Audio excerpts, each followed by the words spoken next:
Mana azizlar, nihoyat shu kunga ham yetib keldik. Doomsday'ning ilk treyleri taqdim etildi. Lekin bir muammo bor. Biz hali u treylerni tomosha qila olmaymiz. Chunki u Cinemaconda yopiq tarzda namoyish etilgan va treylerni suratga olish qat'iyan taqiqlangan. Ammo tadbirda qatnashgan New Rockstars jamoasi ko'rgan hamma narsalarini qog'ozga yozib olishga ulgurishgan. Demak, biz hozir treylerning aynan o'sha matnli versiyasini Spider-Man treylerini tahlil qilgandek tahlil qila olamiz va ishoning, undagi detallar juda hayratlanarli.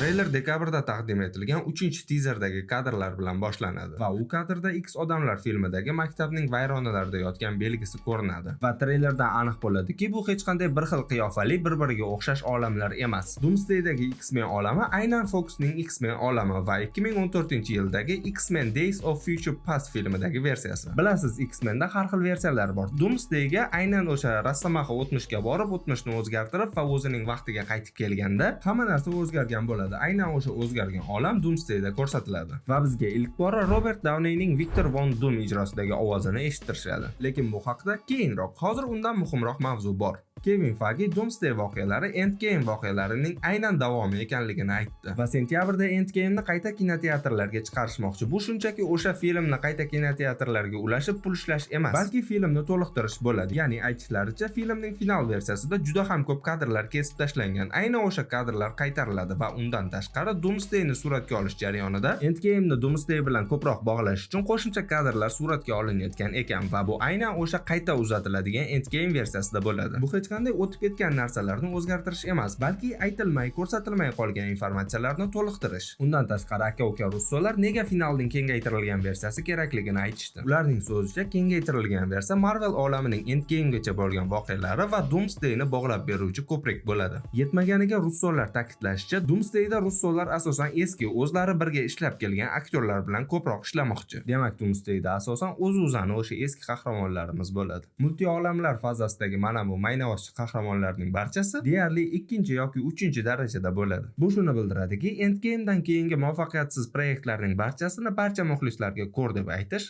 xato. Va Endgame'ni shunday qilishmoqchiki, Endgame'dan keyin Marvelni ko'rmay qo'ygan odamlar ham Doomsday'ni unchalik muammosiz tushunib ketishi kerak. To'g'ri, baribir Loki, Doctor Strange, Fantastic to'rtlik va shu kabi muhim hodisalar sodir bo'lgan kinolarni ko'rib qo'yish kerak.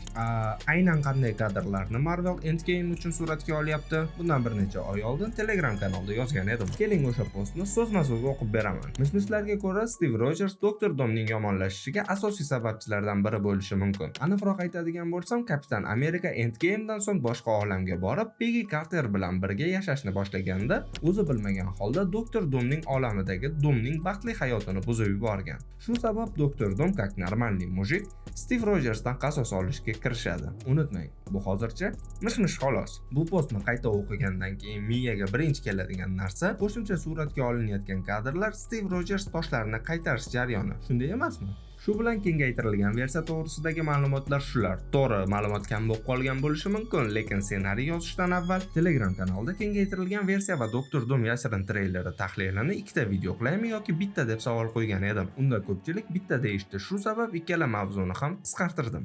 Agar siz ham xuddi shunday qiziqarli yangiliklar, kadr orti qiziqlari, eksklyuziv kontentlarni o'tkazib yuborishni xohlamasangiz, Telegramga obuna bo'lib qo'yishingizni so'rayman. Qaytgancha Telegramda ba'zida mana bunday hot photos ham bo'lib turadi. I got you bro. Nimadir kelmoqda. Balki biz uni to'xtata olmasmiz. Bugun tugamasidan oldin tasavvur qilib bo'lmaydigan qarorga duch kelamiz. Doktor Doom treylerida shunday deydi. Agar aniqroq, something is coming, something we may not be able to deter. Before this day is done, we shall be forced with an unthinkable decision. Xullas shunaqaroq. To'g'ri, balki men uncha o'xshata olmagandirman. Uncha emas, umuman o'xshata olmagandirman.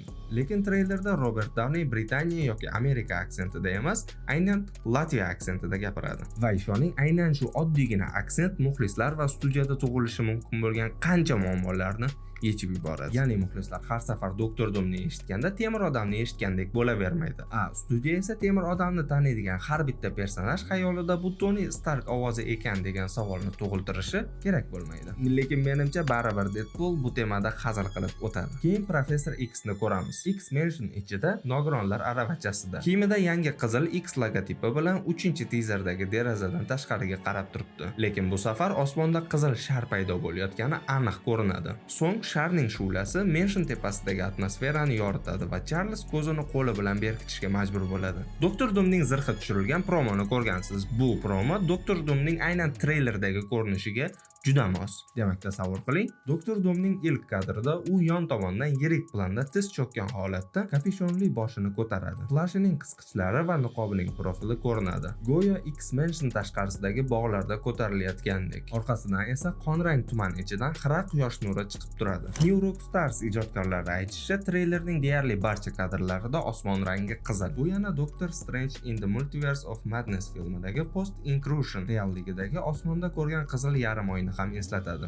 So'ng yangi Avengers Tower tashqaridan ko'rsatiladi. Bu Thunderbolts voqealaridan 14 oydan keyin. Eslasangiz, Val uni Sentry Watch Towerga aylantirish jarayonida edi. O'sha qayta qurish ishlari Thunderboltsda hali davom etayotgan edi. So'ng Thunderbolts filmidagi titrlardan keyingi sahnasidagi dumaloq eshik ochiladi va biz Fantastic to'rtlikdagi Reedni ko'ramiz. Uning ortida to'rt turibdi. Ular go'yo Thunderbolts titrlardan keyingi sahnasidagi ko'rgan kosmik kemadan chiqib kelayotgandek. Bu juda g'alati, chunki bu to'rt film boshida Fantastic to'rtlik bilan 828-olamga borganini anglatishi mumkin. Balki Thorning qizi yo'qolgan va Mr. Fantasticning o'g'li olib ketilganidan keyin Thor Mr. Fantastic bilan bog'langan bo'lishi mumkin. Keyin shu beshlik 1005 olamiga borib X-Men bilan uchrashadi va balki ko'plab X-Men Doom bilan jangda halok bo'ladi. Ehtimol aynan shu Thorni dahshatga solayotgandir. So'ng u va Fantastic to'rtlik 616-olamga qochib ketishadi. Xullas, bu internetdagi taxmin. Qanday bo'lmasin, Thor va Fantastic to'rtlik Avengers Towerdagi Thunderbolts oxirida ko'rgan Penthouse-ga kirib keladi. U yerda Sam Wilsonni ko'ramiz. Bucky Thunderbolts so'ngidagi yangi kostyumida va Scott Lang chumoli odam kostyumida. Keyin bu xona keng planda ko'rsatiladi. Derazalardan yana qizil quyosh nuri tushib turadi va xonadagi hamma ko'rinadi. Chap tomonda Thunderbolts, ya'ni yangi Avengerslar. O'ng tomonda esa Scott Lang, Sam Wilson va Thor. O'rtada balandroq qismda Fantastic to'rtlik turibdi. Fantastic to'rtlik ortidagi ekranda aynan Thunderbolts Fantastic to'rtlik kemasini ko'rgan o'sha ekranda o'rtadan chiziqlar bilan tutashgan 3 ta doira ko'rinadi. Bu deyarli Doctor Strange in the Multiverse of Madness filmida Illuminati sahnasida aytgan izohga so'zma-so'z o'xshaydi. Bu sahnada Reed 3 ta olam qanday to'qnashayotganini tushuntiradi. Shularning barchasi davomida va treylerning oxirigacha Thor juda g'azab bilan nutq so'zlaydi. U: "Men umrim davomida ko'plab jangchilar bilan yelkama-yelka turib jang qilganman. Ular barchamizdan ancha kuchli edi va ular vafot etishdi. Ular meni bundan ancha kam qo'rqitgan dushmanlar va tahdidlarga qarshi kurashib halok bo'lishdi. Agar biz birlashmasak, ular qilgan barcha qurbonliklar behuda ketadi. Mayda janjallaringizni chetga suring. Hech narsani taxmin qilmang. Faqat bitta narsani biling. Agar qaytsangiz, aka-uka va opa-singil bo'lib qaytasiz. Lekin mening so'zimni eslab qoling. Bizga mo'jiza kerak bo'ladi." Balki bu gaplarni Thor yangi har yerda sochilib yurgan qahramonlarni birlashtirish va ruhlantirish uchun aytayotgandir. O'rtada Wakandadan ham kadrlar ko'rsatiladi. U joyda ham osmon qizil va unchalik qiziq bo'lmagan kadrlar. Keyin Thorni X-Men tashqarisidagi bog'da Stormbreaker bilan qo'ngan holda ko'ramiz. Bu aniq X-Men tashqarisi va uzoqroqda Doktor Doom ko'rinib turadi. Thor unga yaqinlashar ekan, Stormbreakerdan chaqmoq chiqa boshlaydi. Lekin u yetib borishidan oldin portlash X-Men zinalarini yorib yuboradi va biz Cyclopsni ko'ramiz. U ko'zoynagi tagidagi nurni yoqa boshlaydi, lekin hali to'liq lazer otmaydi. Go'yoki nima bo'layotganini tushunishga urinayotgandek. Undan keyingi sahnada esa Channing Tatum ijrosidagi Gambit va Shang-Chi jang qilayotganini ko'ramiz. Gambit o'z kartalari bilan, Shang-Chi esa uzuklari bilan. Keyin yana X-Men ichkarisiga qaytamiz. U yerda Yelena Belova, Reed Richards, Sam Wilson va Mystique bir-biri bilan urushayotgan bo'ladi. Va yana Thorning Infinity War filmidagi Thanosga tashlanganidagi katta sakrashi va yuqoridan Stormbreakerni Doktor Doomga otish kadrini ko'ramiz. Doom esa xotirjam tarzda ikki barmog'ini birlashtirib ko'taradi va Stormbreakerni muammosiz to'xtatib qo'yadi. Chaqmoqlar ham undan o'ta olmaydi. Metal Doom niqobi ostida esa Robert Downeyning g'azablangan yashil ko'zlarini ko'ramiz. Thor esa Stormbreakerni oldinga itara olmagach alam bilan baqiradi. Treyler oxirida Thorning nutqidagi "bizga mo'jiza kerak bo'ladi" degan so'ziga urg'u beriladi va Thorning qo'lida Mjolnir ko'rinadi. Bu Stormbreaker yo'q qilingan bo'lishi mumkinligini anglatadi. Shu payt tanish bir ovoz Thorga salom yo'llaydi. Thor esa buning iloji yo'q deb turgan bir vaqtda u gaplashayotgan odamning qo'li ochiladi va Mjolnir Thorning qo'lidan chiqib, o'sha ochiq qo'lga uchib boradi.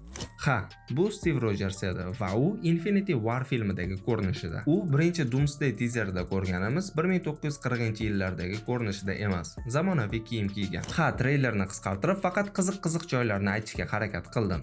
Treylerning to'liq tahlilini va Steve Rogers bu joyda qanday paydo bo'lib qolganiga internetdagi taxminlarni keyingi videoda keyingi video. Treyler to'liq taqdim etilganida gaplashamiz. Video yoqqan bo'lsa like bosib, kanalga obuna bo'lib qo'ying va